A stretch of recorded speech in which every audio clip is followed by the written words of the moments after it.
What's up, a fitter you? And as you can see, we are in the kitchen. I know, way to state the obvious. But you know what that means. It's time for another snack attack. And kind of what a better way to start things than continuing the series we've started with this snack attack vlog, talking about food amount, food timing, food type. We discussed a little bit about food amount in the first video. If you have not seen that, go on to the website. You'll see a link below.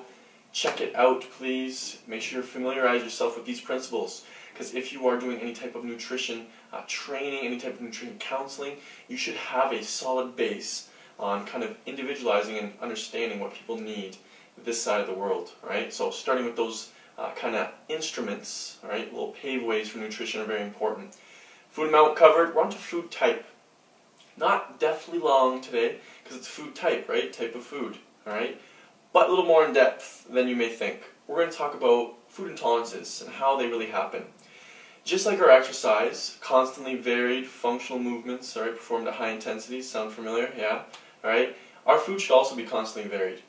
For some people, things work where they can eat the same thing every day, alright? They may not notice it, but your body actually builds up intolerances. If you are constantly consuming the same type of protein, the same type of carbohydrate sources, your body will become immune to those nutrients coming in, especially at particular times as well. Right? Doesn't matter who you are, but our body will kind of react differently to that. My advice is kind of load up your diet with variety.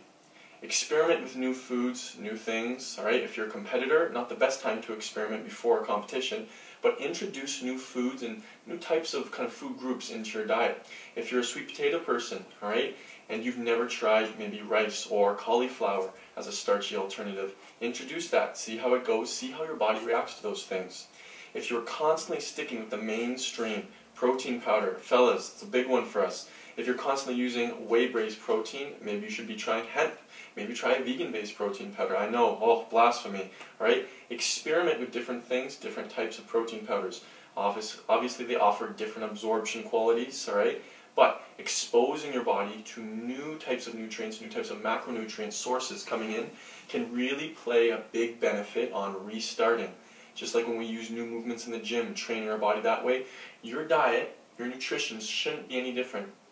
So food type, introducing variety, all right? We've talked and covered about food amount, but focusing on the types of foods we eat. We all know to eat healthy, wholesome foods, but that's very vague, very unclear for a lot of people. What does that mean, all right? So introducing variety. If it's been caught in a river or a lake, chances are you're good. If it's been shot outside, roaming wild in the field, chances are you're good. All right? If it's grown from the ground, from a tree, chances are it's pretty good. All right? That is your safe bet. So remember, food amount, your portion sizes, food type, we're talking about variety.